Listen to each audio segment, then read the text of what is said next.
Սիրելի համախոհներ, բարև ձեզ, շատ ուրախ եմ ձեզ տեսնելու համար։ Ես նախ ինչպես մեր մյուս տեղերում մեր համախոհներին եւ ընկերներին ուզում եմ ձեզ շնորհակալ այս դժվար ժամանակներում ձեր ամուր եւ հաստատական պահվածքի համար։ Ես կարծում եմ սա մեզ համար շատ չափազանց կարևոր եւ մեծ հաղթանակ է, որ մենք այս փորձությունից հետո շարունակում ենք իրար հետ եւ իրար կողքի լինել։ Սա շատ կարևոր է, որովհետև ու սա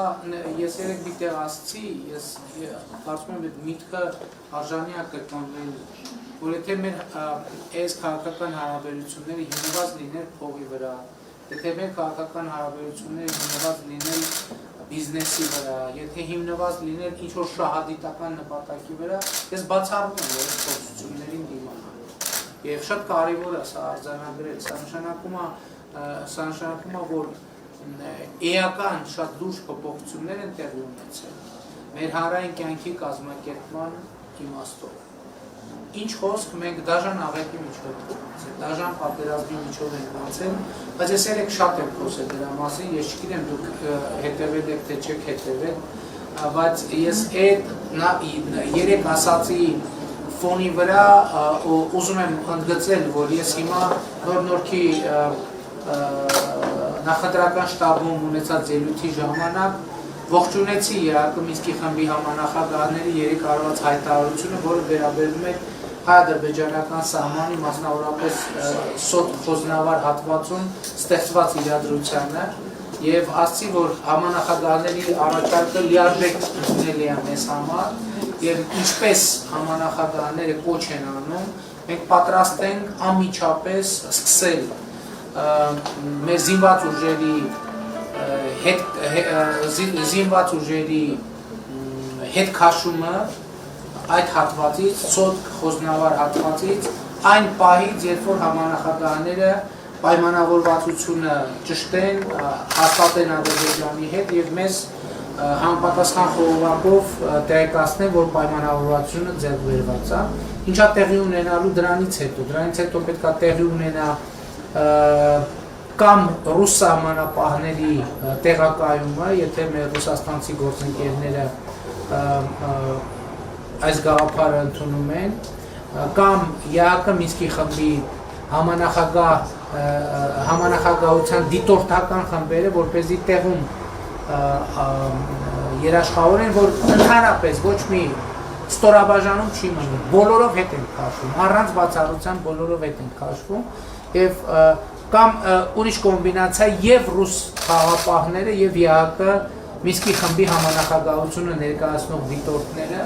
եւ որից հետո Հովանու ներքո ԵԱԿ Միսկի խմբի համանախագահության կսկսում ենք սահմանների դեմարկացիան եւ դելիմիտացիան։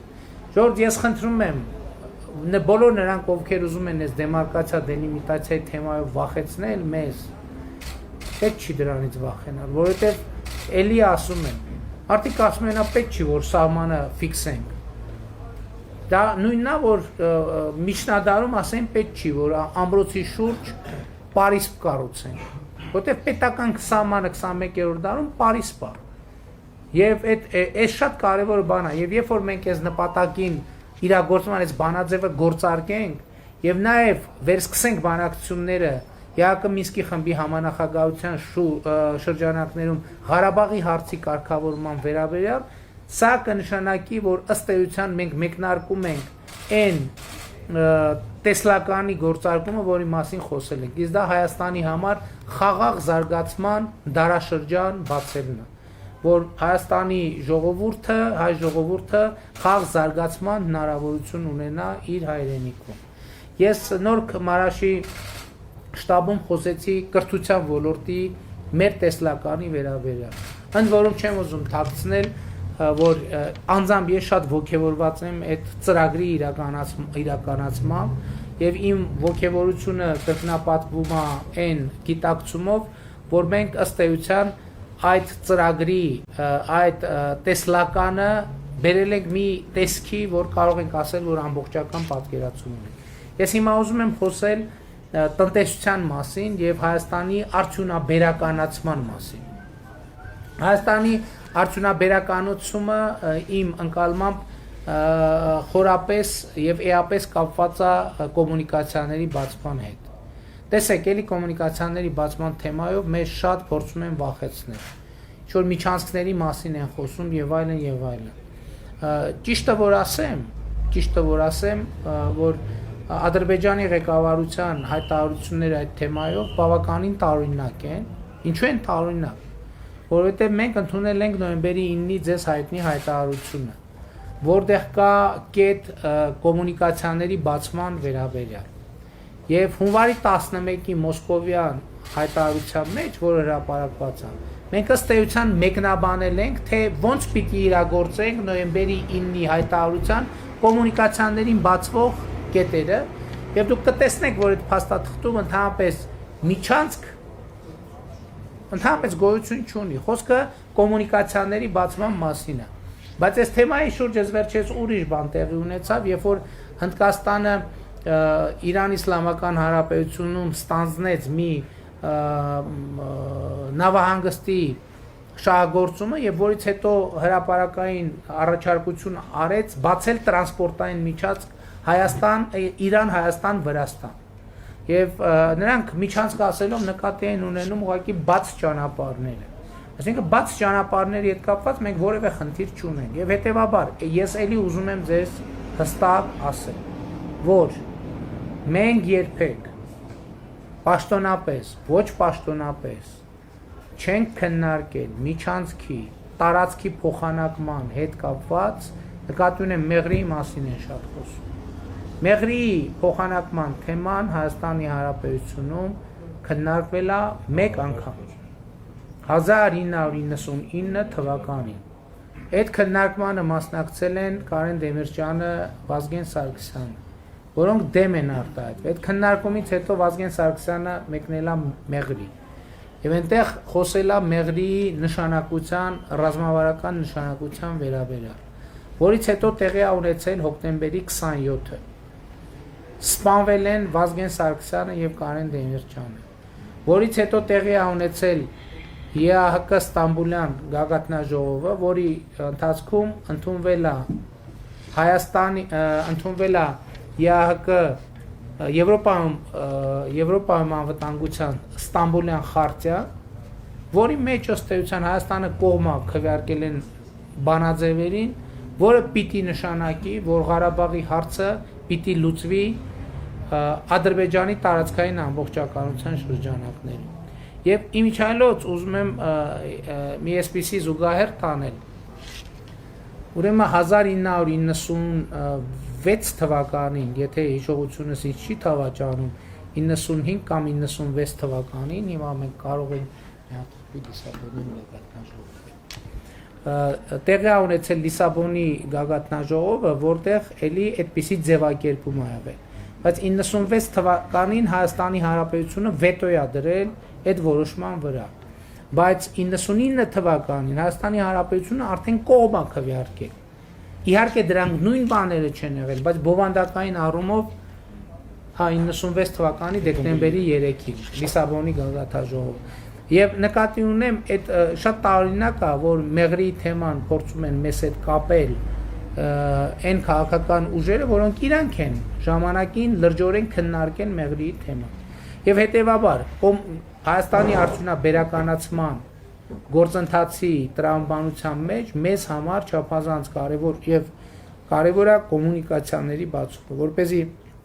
Հայաստանի Հանրապետությունը ստանա երկաթուղային կապ գործում Իրանի Իսլամական Հանրապետության եւ Ռուսաստանի Դաշնության հետ։ Սա նշանակում է, որ ամբողջ աշխարհի հետ, որովհետեւ եթե մենք մուտք ենք ունենում երկաթուղով Ռուսաստանից արդեն կարող ենք բոլոր ուղղություններով երկաթուղային փոխադրումներ, այդքան էլ ճիշտ իրականացնել դեպի Չինաստան, Եվրոպա, բոլոր ուղղություններով։ Հիմա սա առաջինը, բնականաբար երկաթուղային կապով տնտեսությունը բոլորովին ուրիշ տնտեսություն է։ Հաջորդը, որի մասին ես էլի խոսել եմ եւ որը անկյունակարային նշանակություն ունի։ Հայաստանը մենք միշտ բողոքել ենք, որ բնական պաշարներից շատ աղքատ է։ Բայց հիմա այնպես է ստացվել, որ Հայաստանի ունեցած ամենածավալուն բնական պաշարի միջազգային գները ռեկորդներ են սահմանում եւ արդեն պղնձի 1 տոննան հատեց $9,000 սահման։ Եվ որևէ մեկը կասկած չունի, որ այդ գները չեն իջնելու։ Եվ հետևաբար, երբ որ մենք կոմունիկացիաների բացումը կարողանում ենք ապահովենք, մենք դրա հետ կարողանում ենք ստեղծել երաշխավորված պղնձաձուլարան։ Ինչա նշանակում, մենք այսօր ենք պղինձ արտահանում, բայց պղնձի հանքաքար ենք արտահանում։ Եվ եթե մենք ունենանք պղնձաձուլարան, դա ինչ կնշանակի։ Դա կնշանակի առաջինը, որ մենք ոչ թե հանքաքար կվաճառենք, այլ պղինձ կվաճառենք, պղինձ կարտադրենք, որը անգամներով ավելի թանկ է, քան հանքաքարը, բայց բացի անգամներով թանկը, այս նշանակում է, որ մարդիկ ունենան աշխատատեղ։ Այս նշանակում է, ուզում եմ ուշադրություն դարձնեք, ոչ միայն բանվորական աշխատուժի անհրաժեշտություն, այլև ինժեներական աշխատուժ, կազմակերպչական, բարձր տեխնոլոգիաներ եւ այդպես շարունակ։ Այսինքն ինքը պղնձաձուլարանը այնպիսի մեգապրոյեկտ է, որ իր հետևից լոկոմոտիվի նման կարող է քաշել ամբողջ տնտեսությունը։ Բայց դեռևս էդ էլ ամենալավ տարբերակը չի, երբ որ մենք ձուլածո կտորներ վաճառենք, որովհետև մենք պետք է ընդհակառակ աշխատենք, որ այն ձուլակտորը, որը մենք ստանում ենք, հնարավորինս երկար մշակման գործընթաց անցնի։ Օրինակ, պղնձալար արտադրվի դրանից հետո, պղնձալարից հետո արտադրվի, օրինակ կաբել արտադրվի, հաղորդալար արտադրվի, կամ արտադրվեն շարժիչի, էդ էլ ասեմ, բոլորդ գիտեք արդեն, թե ինչի է պղնձի գները բարձրանում, որտեղ պղինձը ամենաշատ օգտագործվող նյութն է, այսօր ամենաարագ զարգացող երկու ոլորտում։ Առաջինը էլեկտրոմոբիլների արտադրության ոլորտում եւ երկրորդը արևային էլեկտրակայանների այդ պանելները, որ արտադրում են, ամենաշատ կարևոր առանցքային նյութը պղինձն է երկու դեպքում է։ Եվ հետեւաբար մեր խնդիրը պետք է լինի ոչ միայն պղնձի ձուլակտոր թողարկել, այլև այդ ձուլակտորներից ստանալ հնարավորինս վերջնական արտադրանք, արևային պանելների տեսքով, շարժիչի համար անհրաժեշտ լարերի տեսքով, հաղորդալարերի տեսքով եւ իհարկե ինչքան այս ցիկլը մեծացնենք, երկարացնենք, ընդհանուր ասենք էլեկտրոմոբիլների շարժիչների արտադրություն։ Իմիջիալոց Հայաստանում ժամանակին գիտեք, որ էլեկտրական շարժիչների բավականին լուրջ արտադրություն ա եղել եւ այս ամեն ինչը սա կնշանակի, որ որակական նոր փուլ ա մտնում մեր երկիրը։ Սա պետական բյուջե մուտքեր են, սա աշխատատեղեր են, սա շատ կարևոր խնդիր է, որ մեր կրթության, բարձրագույն կրթության եւ ընդհանրապես կրթական համակարգում շատ էական փոփոխություններ տեղի կունենան, որովհետև այս բոլոր ոլորտները ապահովելու համար պետք են բարձրորակ մասնագետներ եւ մեր բուհերը եւ մեր տնտեսությունը եւ պետությունը կոնկրետ մոտիվ կունենա բուհերին պարտադրել, որ այն ուսանողը, որ դուրս է գալիս դիպլոմը ձեռքին, ինքը պետք է համապատասխանի այդ դիպլոմի չափորոշիչներին։ Օրինակ մենք երրորդ հանրապետության պատմության մեջ ունեցել ենք հետեւյալ խնդրեմ։ Մի պահ ով ուզում բուհեր ընդունվում, այդ process-ը միջև մեծ շատ դեպքերում շարունակվում է։ Հա թվում է թե լավ է, ինչ վատ է, մարդիկ թող բուհ ընդունվեն։ Բայց հիմա հարց, այդ դիպլոմ ստացած մեր հայրենակիցները, որ ուզում են գնան իրենց այս մասնագիտությամբ գործի ընդունվեն, կարողանում են թե չէ։ Չեն կարողանում, որովհետև շատ դեպքերում պարզվում է, որ դիպլոմը բովանդակություն իրական մասնագիտական հմտությանը չի համապատասխանում։ Եվ սա մեր իրականում թվացել է, թե մենք մարդկանց օգուտ ենք տալիս, բայց մենք մարդկանց վնաս ենք տվել։ Որովհետև այսօր նաև մասնագիտական դիսբալանս է առաջացել։ Հիմա օրինակ Հայաստանում այսօր գիտեք ամենաշատ պահանջված մասնագետներ կան։ Զոդող օրինակ։ Հայաստանում զոդողի խնդրեմ կա։ Բայց այն մարդը, որ բարձրագույն կրթություն է գնացել, դիպլոմա ստացել, համար հոգեբանորեն էլ մասնագիտական առումով էլ դժվար է մեկ էլ ասենք 25-30 տարեկանում նոր սկսելու է զոդող սովորել։ Մենք պետք է այդ կրթական համակարգը բաշխենք նենց, որ պետությունը բիզնեսի հետ պետք է պլանավորի, թե մեզ քանի զոդող է պետք, քանի ինժեներ է պետք, քանի բանվոր է պետք, քանի խառատ է պետք, քանի բանա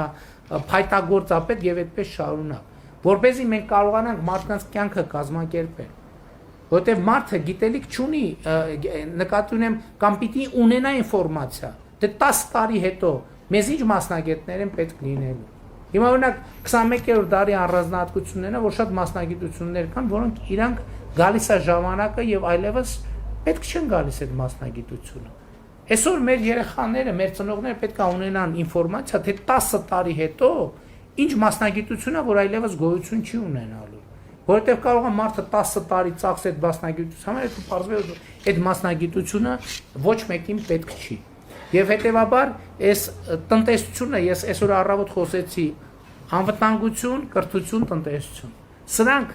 պետության ըստ էության 3 հիմնական ողնաշարերն են, որոնց շուրջ մեր ամբողջ կյանքը պետքա կազմակերպվի։ Իհարկե տնտեսությունը, կրթությունն էլ է բազմաշերտ։ Ես խոսեցի նախակրթության, հանրակրթության դպրոցների բուհերի գիտության մասին, բայց մասնագիտական կրթության շերտն էլ է շատ կարևոր եւ մեծ հաջորդ փուլում մենք պետք է մասնագիտական կրթության սեգմենտը ուժեղացնենք, որպեսզի մարդկանց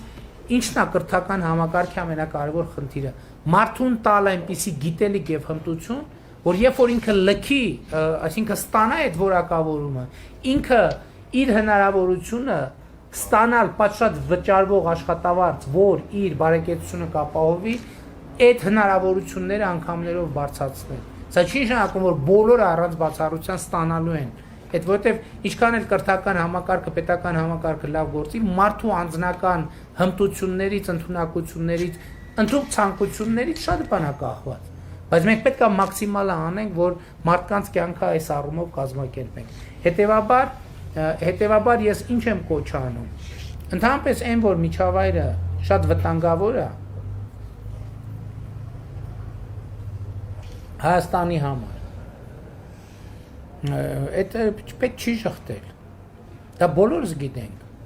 Ոչ մեկի համար գաղտնիք չի։ Նաև կարողանում է քարտեզին նայել, դա կիմանա։ Այդ միջավայրը վտանգավոր է եղել միշտ, բայց ես նկատի ունեմ այդ վտանգավոր միջավայրի մեջ մենք ոչ թե պետքա կծկվենք վախից եւ մտավախություններից, այլ պետքա գործենք։ Այո, ճանապարհները պետքա բացվեն։ Այո, միջանցք են տրամաբանությամբ, որը մեզ վախեցնում է, պետքա չլինի։ Բայց ընդհակառակը մենք պետքա աշխատենք, որ օրինակ Իջևանով երկաթուղին բացվի եւ Իջևանով հնարավոր լինի դուրս գալ Ռուսաստանի Դաշնություն կամ որևէ այլ տեղ։ Մենք պետքա բան անենք, աշխատենք, որ Մեղրիով երկաթուղին աշխատի։ Մենք պետքա խնդիր դնենք, որ երասխով երկաթուղին աշխատի, որ մենք հնարավորություն ունենանք եւ Իրանի Իսլամական Հանրապետություն գնալ եւ Ռուսաստանի Դաշնություն գնալ։ Այսինքն, եթե մենք որակապես ուզում ենք փոխենք մեր կյանքը, այս ճանապարհով պետքա գնանք։ Մենք այո այսօր ունենք 21-րդ դարի նավթը։ Եվ դա պղինձն է, եւ այդ նավթը պետք է կարողանանք այդ նավթից մաքսիմալ օգուտ ստանանք։ Իսա պետք է աշխատել։ Պետք է աշխատել։ Իհարկե լրիվ փակվելով չի լինի այդ հարցը լուծել։ Արդյոք բացվելը ռիսկեր պարունակում է։ Իհարկե պարունակում է։ Արդյոք փակ մնալը ռիսկեր պարունակում է։ Իհարկե պարունակում է։ Արդյոք բացվելը մեր բոլոր խնդիրները լուծել։ Ոչ, դրա հետ գալու են նոր խնդիրներ, որոնցով պետք է զբաղվել։ Բայց ես ձեզ մի բան ասեմ։ Եթե մենք մեր օրակարգում նոր հարցեր են առաջանում, դա ինչ որ մի կոմբինացիայում կարա, եթե ուրիշ բան ասեմ, եթե մեր օրակարգում նոր հարցեր, նոր թեմաներ չեն գալիս, այդ նշանակում է մենք անընդհատ նույն կետում կանգնած ենք։ Սա մի քիչ բան միտք է, վտանգավոր եւ վիճահարույց միտք է, բայց իրականություն է։ Եթե մեր օրակարգը անընդհատ մնում է նույնը եւ նոր հարցերի հայտ չեն գալիս, դա նշանակում է, որ մենք նույն տեղում կանգնած ենք։ Իսկ երբ որ մենք նույն տեղում կանգնած ենք, դա ամենամեծ մարտահրավերն է։ Ամենամեծ մարտահրավերն է։ Դա նշանակում է, որ շուրջը բոլորը շարժվում են, իսկ մենք ուղղակի կանգնած ենք։ Եվ պետք չի վախենալ։ Մեզ անընդհատ վախեցնում են մեր ազգային ինքնության կորստով։ Մենք գիտեք, մենք ապրել ենք խորհրդային միության ժամանակաշրջանում, որտեղ հիմնական գաղափարախոսությունը եղել է ինտերնացիոնալիզմը։ Բայց խորհրդային միության ժամանակաշրջանում մեր ազգային ինքնությունը ոչ միայն չի կորսվել, ընդհակառակը մեր ազգային ինքնությունը ավելի է ուժեղացել։ Որտեղ խորհրդային ժամանակաշրջանում 50-ականներից մինչև 80-ականներ մեր մշակույթի մի հատ այնպիսի նոր շերտ է ձևավորվել, որ մենք նախկինում այդպիսի կարճ ժամանակահատվածում շատ քիչ ժամանակաշրջան է եղել, որ մենք այդպիսի մշակութային ժառանգություն ենք ձևավորել։ Բոլոր ոլորտներում, սկսած գրականությունից, կերպարվեստով, երաժշտությամբ, թատերարվեստով։ Եվ պետք չի վախենալ։ Պետք է վախենալ մենակ մի բանից, տեղապտույտից չզարգացումից։ Պետք է վախենալ միայն մի բանից, հուսահատությունից։ Պետք է վախենալ միայն մի բանից, ճահճացումից։ Որովհետև դա է բերում անխուսափելի կորուստների։ Դա է եւ պետքա ընդունել մարտահրավերները, չփախչել այդ մարտահրավերներից, ընդունել այդ մարտահրավերները եւ կառավարել։ Կառավարել որպես միջազգային հանրության պատասխանատու անդամ։ Կառավարել որպես միջազգային համագործակցության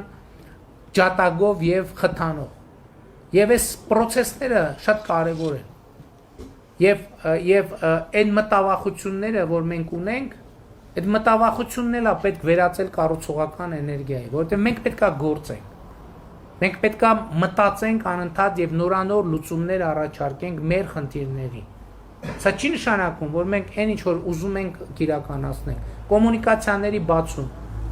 բայց ի վնաս Հայաստանի Հանրապետության շահերի չէ իհարկե։ Եվ այստեղ բարձրավոր դա միայն մեզնից չի կախված, բայց շատ լուրջ հիմք է դրված։ Եվ այդ հիմքը հունվարի 11-ի հայտարարությունն է եռակողմ եւ այն աշխատանքը, որը միջև օրս արել է եռակողմ հանձնաժողովը աշխատանքային խումբը փողվարչապետերի գլխավորությամբ։ Եվ պետքա չվախենանք գնալ այս ճանապարհով եւ այո խաղ զարգացման դարաշրջանը այն նպատակն է, որը մենք մեր առաջ պետքա դնենք։ Իսկ այդ նպատակներին հասնելու համար իհարկե ելի եմ ասում, որևէ մեկը իրավունք չունի մեկնաբանել եւ իրականացնել սա Հայաստանի շահերի եւ հետաքրքրությունների ոտնահարումով։ Ոչ, իրավունք չունի ոչ մեկ դա անել։ Բայց երբեմն նաեւ ես ուզում եմ այս միտքը ասել, որ շատ կարեւոր է, որ մենք տարածաշրջանային եւ գլոբալ շահերի հաշտեցման օրակարգներ մեր աչքի առաջ ունենանք։ Որտեւ չի կարող լուծվել այսօր աշխարհում չկա այդպիսի, չի կարող լուծվել մի հարց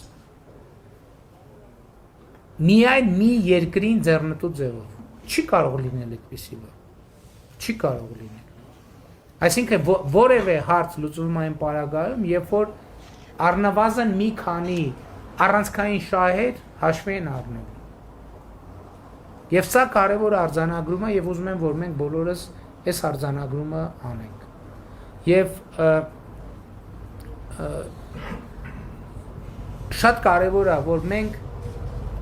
գիտեք ընդհանրապես թեմաներ կան որ բան է արվում որ նախընտրական շրջանը սովորաբար ավելի աշխուժ ավելի թեմաների ժամանակաշրջանը բայց կարծում եմ որ մեր այս ժամանակաշրջանը առանձնահատկությունները հաշվի առնելով այնպիսին է որ մենք մեր անելիքների վերաբերյալ պետք է հնարավորինս շատ խոսենք որտեվ ես ձեզ մի օրինակ եմ բերում մեր քաղաքական կյանքի մեծագույն խնդրեմը եղել այն որ մենք 94 թվականից հետո ունեցել ենք բազմաթիվ ընտրություններ բայց մենք ընտրությունների արդյունքներով չենք դուրս բերել համազգային բանաձև թե մենք ոնց ենք պատկերացնում Ղարաբաղի հարցի լուծումը ավելի ճիշտ մենք դուրս ենք բերել այդպիսի բանաձև եղել է հանրային ընկալում բայց բանակցությունները որոնք իրականում 30 տարի ընթացել են Ղարաբաղ որևէ կապ չեն ունեցել են հանրային ընկալման հետ որը ձևավորվել է հասկանում եք սա եւ սա է որ բերել է մեզ այս հանգրվանին է հասցրել որովհետեւ զուգահեռ զարգացել են հանրային ընկալումներն ու պատկերացումները եւ զուգահեռ գնացել է բանակցային process-ը եւ այս երկու process-ը գնացել են լրիվ հակառակ ուղղություններով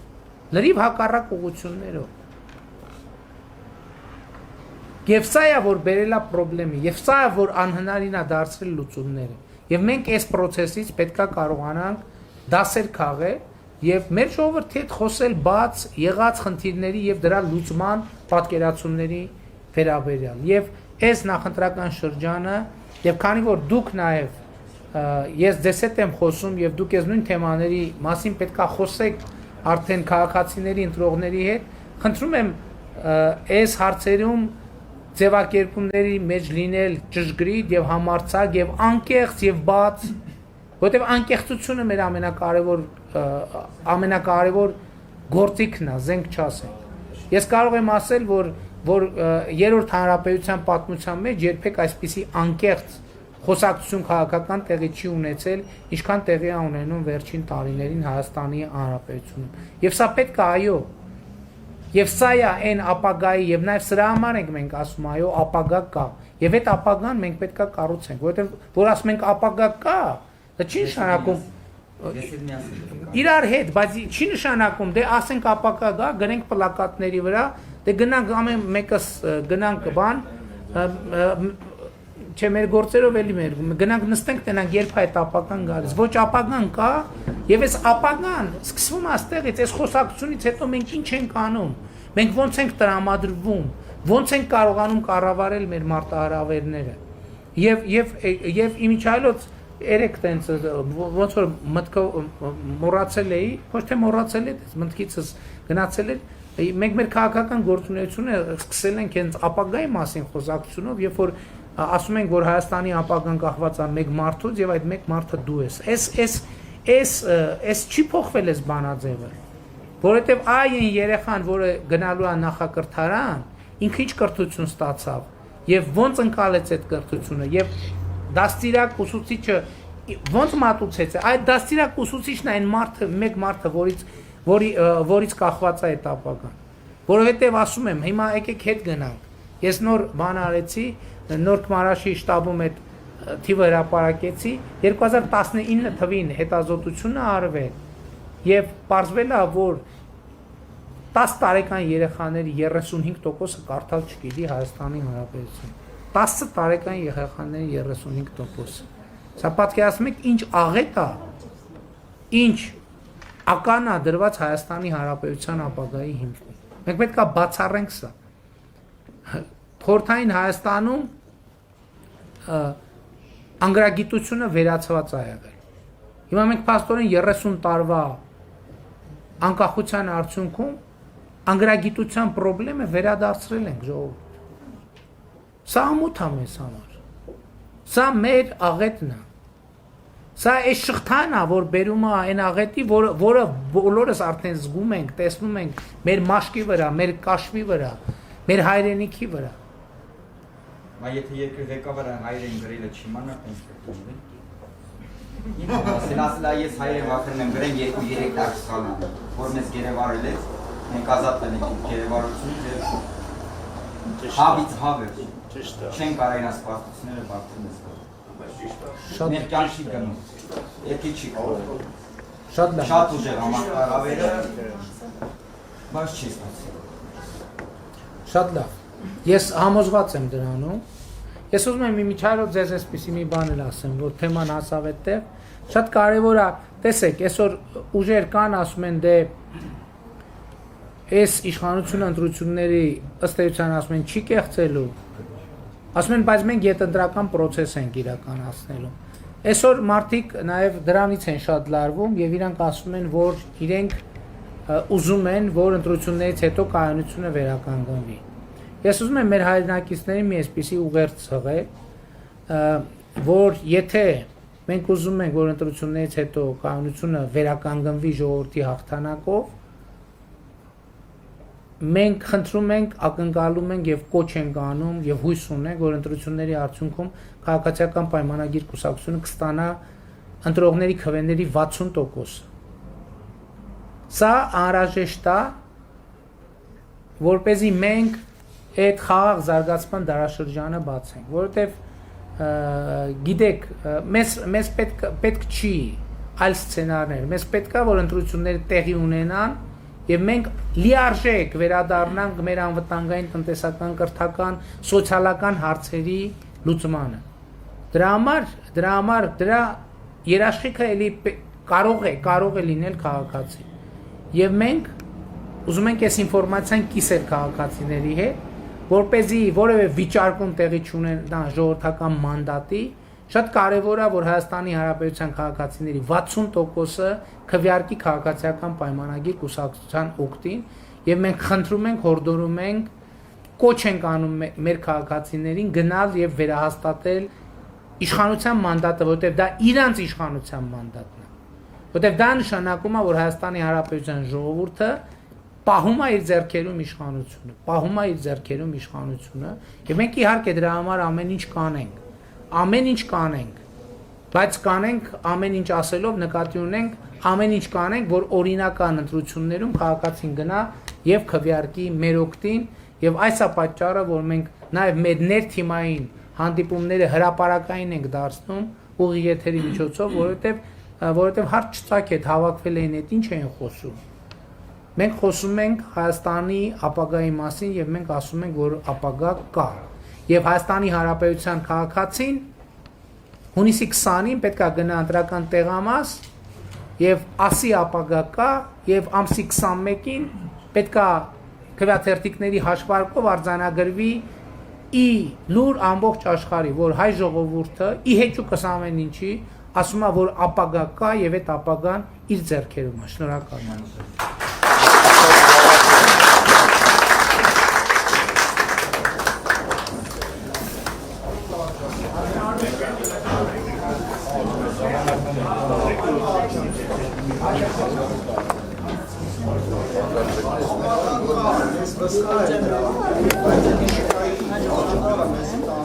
Որ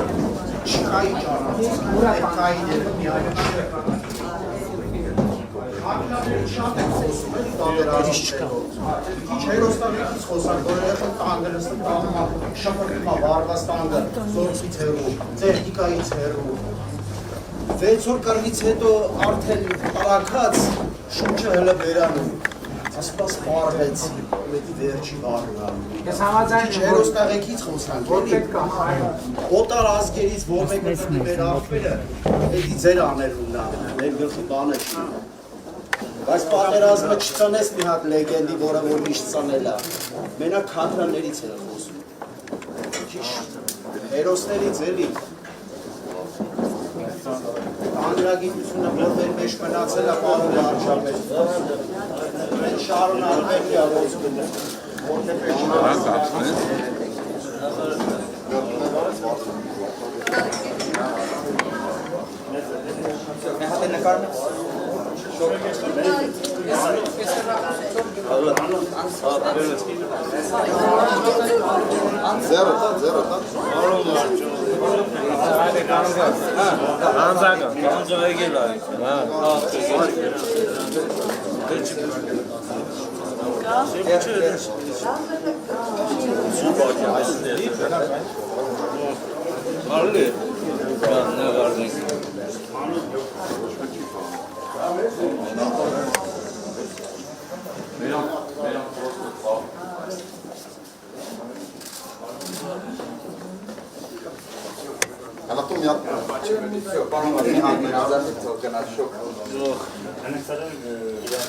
Այդ ինչպես բացատրային նայեք, որ ձեր կառավարման հենց սկզբից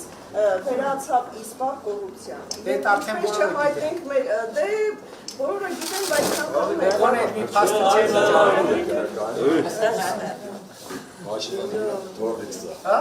ինչ անունը։ Հա։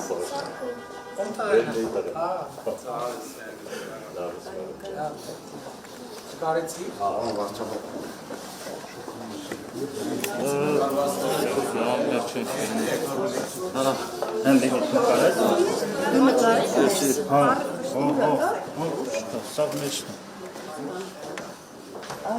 Արի լիլո։ Վերջի շնցանկը Արոն Վարչապետ։ Վերջի խնդրեմ։ Թվում է արդեն բոլոր ժողովուրդը արդեն գտնում է, որ կամիշը արդեն շատ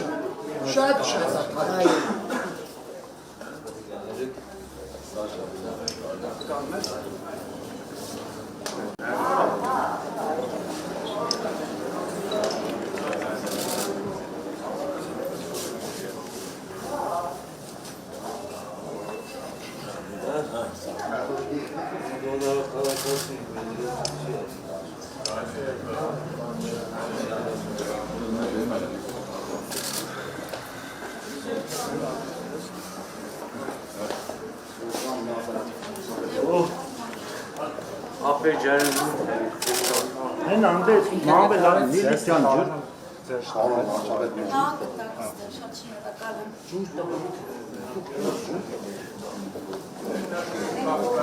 ջուր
Ապագա կա Վարչապետ ջան, ձեզ է մի ապագա։ Գեցե մեր Վարչապետը։